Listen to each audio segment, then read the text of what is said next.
Hello students, in this video I will continue my further talk on cerebellum.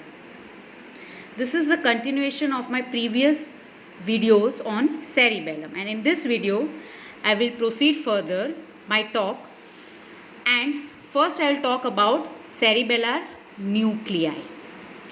So cerebellar nuclei are the masses of grey matter which is scattered in white matter of the cerebellum. So masses of grey matter which is completely scattered in the white matter of the cerebellum.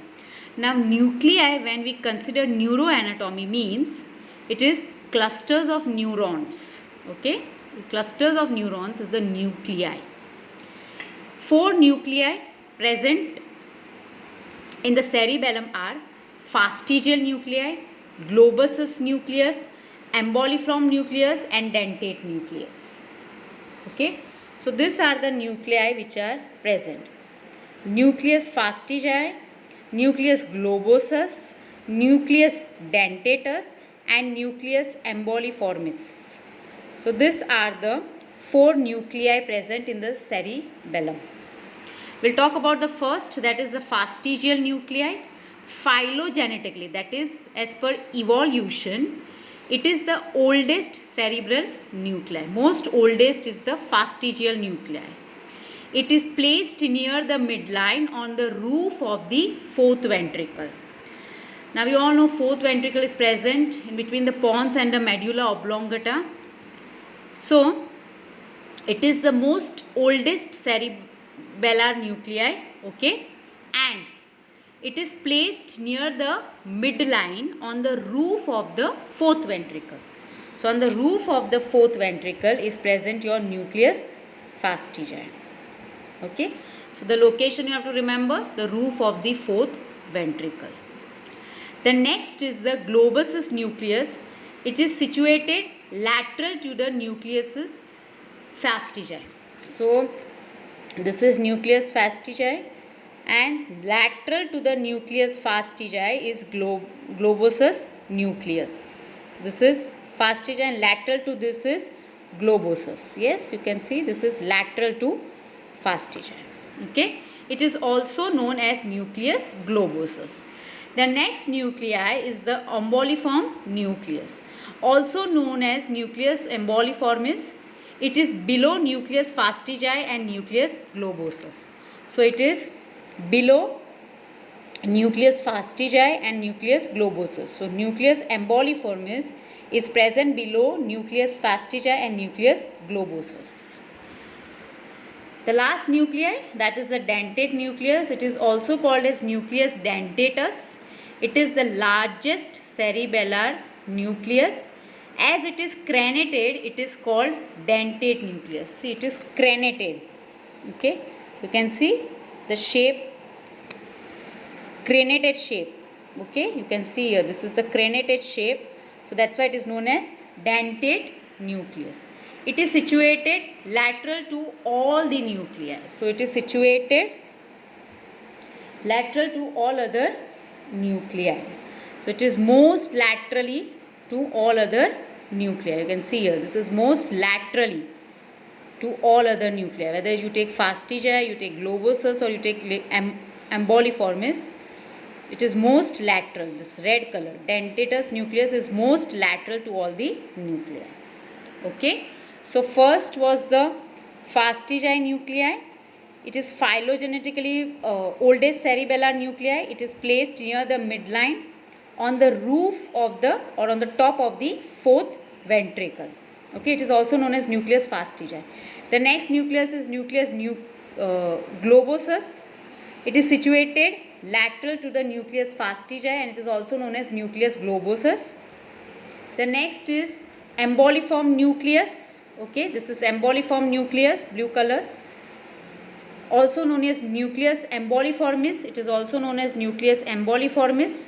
Okay, and it is below nucleus fastigii and nucleus globosus. So you can see below both these nuclei is emboliformis nuclei. And the dentate nucleus, it is also known as nucleus dentatus. It is the largest cerebellar nuclei. You can see in the diagram also it is largest. and it is crenated. That's why it is called as dentate nucleus. It is situated lateral to all other nuclei. Okay, so these are the cerebellar nuclei. Okay, these are the cerebellar nuclei. Now the white matter of the cerebellum. The white matter of the cerebellum is formed by afferent and efferent nerve fibers. Okay, so the afferent nerve fibers which reaches the cerebellum and the efferent nerve fibers which leave the cerebellum. Okay, so this is fibers are three groups of nerve fibers: association fibers, commissural fibers, and the last one is the projection fibers. Okay, so there are three types of fibers: association, commissural, and projection fibers. Association fibers means it connects different region of the same cerebellar hemisphere. So if we take left cerebellar hemisphere, so all the region of the left cerebellar hemisphere, only the left cerebellar hemisphere, same cerebellar hemisphere, are connected with the help of association fibers. So remember this, it connects different region of the same cerebellar hemisphere. Okay, so if there are 5 regions in the left cerebellar hemisphere, all 5 regions are connected only of the left cerebellar hemisphere by the association fibers. Next is the commissural fibers. They connect the areas of both halves of the cerebellar cortex. So it is a connection between right and left cerebellar hemispheres. It connects the area of the right cerebellar hemisphere with the left cerebellar hemisphere. Okay, so those are the commissural fibers. This is of the same cerebellar hemisphere and this is of both halves of the cerebellar cortex, area of both halves of the cerebellar cortex, that is right and left. The next fibers are the projection fibers. The projection fibers, it connects the cerebellar with either parts of the CNS. Okay, so the projection fibers are the fibers which connect the cerebellum with other parts of the CNS. Understood? So 3 fibers. Association fibers means those fibers which connecting the different areas of the same cerebellar hemispheres. The commissural fibers which are connecting different areas of the 2 cerebellar hemispheres, and projection fibers are connecting the cerebellum with different parts of the CNS, other parts of the CNS. Now these projection fibers, they are arranged in bundles: inferior cerebellar peduncles, middle cerebellar peduncles, and superior cerebellar peduncles. So these are the projection fibers which are arranged in bundles.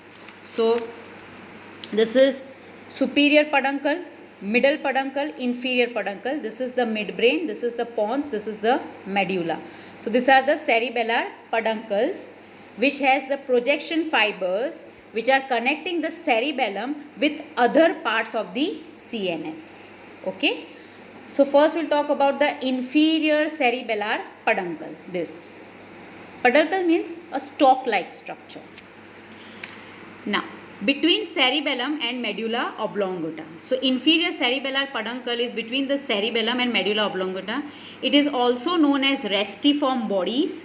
It contains predominantly afferent fibers that transmit impulses from tactile receptor, proprioceptors, and receptors in the vestibular apparatus to cerebellum. So it is consisting of mainly it is consisting of afferent fibers. Now what is afferent fibers? Means those fibers which are reaching towards the cerebellum, and from where they are reaching, from the touch receptor or the proprioceptors and the receptors in the vestibular apparatus, and they are reaching to the cerebellum. Vestibular apparatus, it's a part of the brain only. Okay.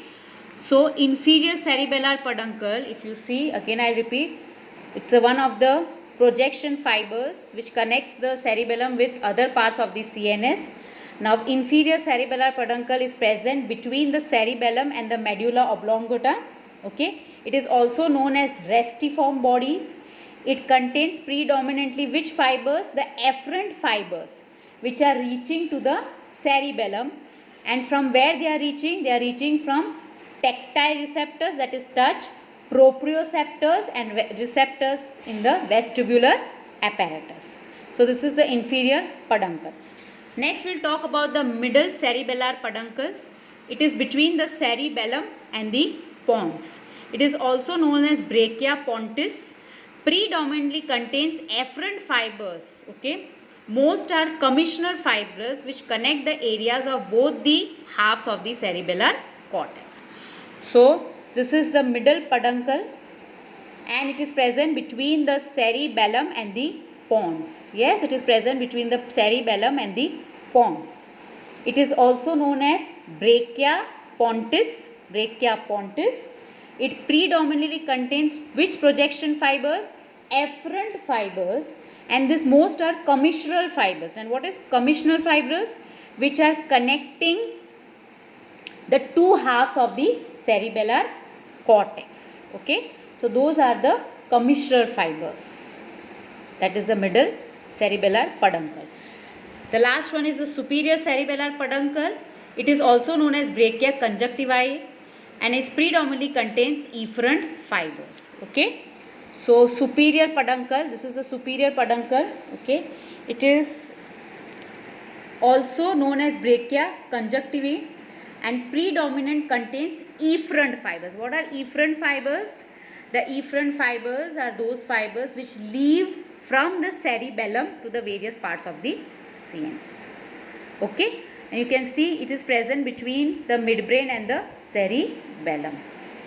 Okay, so this was about the cerebellar nuclei and the various fibers which are present.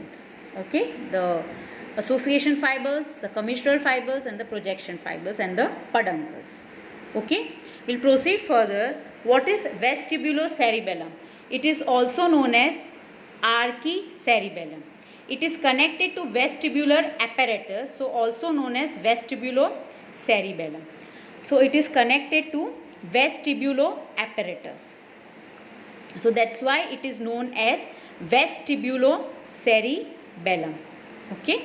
Phylogenetically, it's an oldest part of the cerebellum. It is also called as archicerebellum. What it is concerned with? It is concerned with maintenance of posture, equilibrium and tone. It is concerned with maintenance of posture, equilibrium and tone. It includes flocculonodular lobe and uvula. Okay, it includes flocculonodular lobe and uvula. Okay, so archicerebellum, it is a vestibulocerebellum. Okay, it is vestibulocerebellum. So if you see here in the diagram, this is vestibulocerebellum or archicerebellum. It is connected to the vestibular apparatus and it is also known as vestibulocerebellum. It is also known as vestibulocerebellum. So it is connected between vestibulocerebellum means it is connected to vestibular apparatus and the cerebellum. Phylogenetically, most oldest part of the cerebellum, that's why it is known as paleocerebellum. That's why it is known as archicerebellum. Sorry, it is also known as archicerebellum. What is the function of this vestibulocerebellum or archicerebellum? It is for maintenance of balance, posture, tone, equilibrium. Okay, so this green color is vestibulocerebellum or archicerebellum and it is required for maintenance of balance, control of eye movements, which is connected to vestibular nuclei. Okay, and what does contain? You can see green color, so it is containing the flocculonodular lobe and the uvula, that is the part of the vermis. Okay, flocculonodular node and the uvula. So vestibulocerebellum, it is also known as archicerebellum because it is the oldest part of the cerebellum. It is connected to the vestibular apparatus. It is concerned with the maintenance of posture.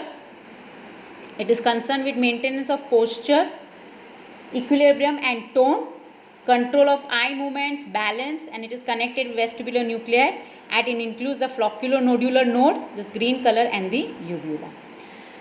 Okay, now what are the efferent connections? Okay, what are the efferent connections? The afferent connection here is the vestibulocerebellar tract, and the efferent connection is the cerebellovestibular tract and fastigiobulbar tract. So just remember the names of the tracts. The detailing would be taught in your physiology lectures. This is a part of physiology. So there are tracts which are present. So there are afferent connections, that is the afferent text which is going towards the cerebellum, and efferent connection that is coming out from the cerebellum. So afferent connections are vestibulocerebellar tract, and efferent connection is cerebellovestibular tract and fastigiobulbar tract. The next part is the spinocerebellum, which is also known as paleocerebellum. Okay, spinocerebellum, which is also known as the paleocerebellum. Now spino means what? It is connected with the spinal cord. It is connected with the spinal cord. Receiving area of the cerebellum for sensory inputs. It's concerned with maintenance of muscle tone and anticipatory adjustment of muscle contraction during movement. Phylogenetically older part of cerebellum. It is also called paleocerebellum. It includes which part? The medial portions of the cerebellar hemisphere, the paraflocculi and parts of vermis, okay, with lingula, central lobe, culmen, lobulus simplex, declive, tuber, pyramid and uvula. So if I'll explain here, this is the spinocerebellum, which is also known as paleocerebellum. It is spinocerebellum. You can see here this part. This is spinocerebellum. Okay. So this spinocerebellum is connected with the spinal cord. Spino means spinal cord. And what does it receiving? It is receiving the sensory inputs, whatever is coming from the spinal cord, it goes to the cerebellum.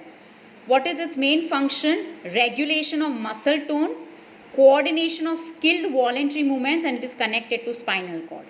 Okay, so sensory inputs comes from the spinal cord, and the main function is maintenance of muscle tone, regulation of muscle tone, anticipatory adjustment of muscle contraction, okay, coordination of skilled voluntary movements, skill movements. Okay, so that is paleocerebellum. What does it includes? It includes medial portions of the cerebellar hemisphere. Okay, medial portions of the cerebellar hemisphere, the paraflocculi, here would be the paraflocculi, and the parts of the vermis. Which parts? The lingula, the central lobe, the culmen, okay, then the lobulus simplex, the declive, the tuber, the pyramid and the uvula. So these are the parts which are included in the spinocerebellum or the paleocerebellum. Okay, clear? Next we'll proceed with the connections of the spinocerebellum. Which are the connections? The efferent and the efferent. So the efferent are the dorsal spinocerebellar tract, ventral spinocerebellar tract, cuneo-cerebellar tract, olivocerebellar tract, pontocerebellar tract, tectocerebellar tract and trigeminocerebellar tract. Okay, and the efferent connections that is coming out from the cerebellum, these are efferent, it is reaching to the cerebellum, and efferent means coming out from the cerebellum are fastigiobulbar tract, cerebelloreticular tract and cerebello-olivary tract. So names of this tract you should be aware of. The last part is the corticocerebellum, or it is also known as neocerebellum. What is neo? Neo means new. It is the largest part of the cerebellum. It is the largest part of the cerebellum. Okay, and it is also known as corticocerebellum because of its connection with the cerebral cortex. Okay, its connection with the cerebral cortex, that's why it is also known as corticocerebellum. So this is the diagram. This is the cerebrocerebellum or corticocerebellum. Okay, it is also known as neocerebellum. Okay, so what is its connection? Connection of the cerebellum with the cerebral cortex. It is also known as cerebrocerebellum. Cerebrum, connection between cerebrum and cerebellum. Okay, It's a newer part of cerebrum. That's why it is known as neocerebellum. Okay, it is known as neocerebellum. Now, what is it concerned with? What is its function? It is concerned with planning, programming, and coordination of skilled voluntary movements. So, planning of the movements, programming, coordination of the skilled voluntary movements is under the neocerebellum, that is cerebrocerebellum. What does it include? It includes the lateral portions of the cerebellar hemisphere. So all the lateral portions of the cerebellar hemisphere is included in this cerebrocerebellum. Which are the afferent fibers reaching there? Pontocerebellar tract and olivocerebellar tract, and the efferent are the dentatothalamic tract and dentatorubral tract. Okay, so these are the various tracts, okay, which are afferent and the efferent tracts. Okay, so if I just here now, regulation of tone, posture, and equilibrium function is by receiving impulses from the vestibular apparatus. By receiving impulses from vestibular apparatus, so it is known as vestibulocerebellum. And by receiving impulses from proprioceptors in muscles, tendons, joints, tactile receptors, visual receptors, and auditory receptors, it is from spinocerebellum. Okay. Next is regulation of coordinated movements. Okay, so that is damping action, control ballistic movements, timing and programming the movements. This is all under corticocerebellum. Okay, so this is the function it is performing. Okay, how it is performing by functions and which part of the cerebellum is involved. Okay, clear? So this I have already explained you in detail. This is just a table. Now I will go to the last part of the cerebellum, that is the functions of the cerebellum. What are the functions of the cerebellum? Okay, and again this is the functions of cerebellum. So functions of tone, posture, and equilibrium, that is balancing. How the function is done? By receiving impulses from vestibular apparatus. Which part is involved? Vestibulocerebellum. How this function is done? By receiving impulses from proprioceptors in muscles, tendons, joints, tactile receptors, visual receptors, and auditory receptors. Tactile means touch, visual means eye, and auditory means hearing.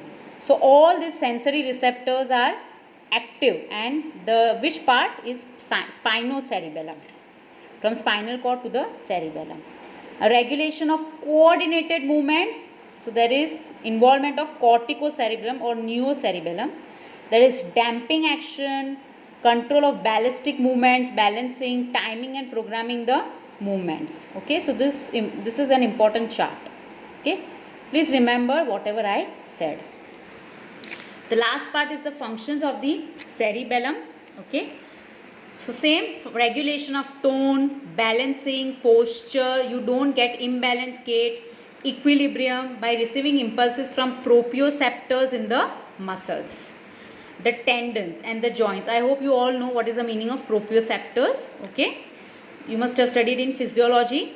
Also, receptors are from the tendons and joints, and tactile receptors. Tactile means touch receptors. Okay, so this is the functions of the cerebellum. Very, very important function. Please don't forget. Okay, so tactile receptors, visual receptors, proprioceptors, all are functioning together. Okay, regulation of coordinated movements. Okay, so there is regulation of coordinated movements by damping action, ballistic movements, control of ballistic movements, timing and programming the movements. So these are the functions of the cerebellum. Now, what are the cerebellar lesions? What are the cerebellar lesions? What does happen when cerebellum is not functioning properly? So, there will be disturbance in posture, equilibrium and movements. So, there will be disturbance in posture, equilibrium and movement. Okay.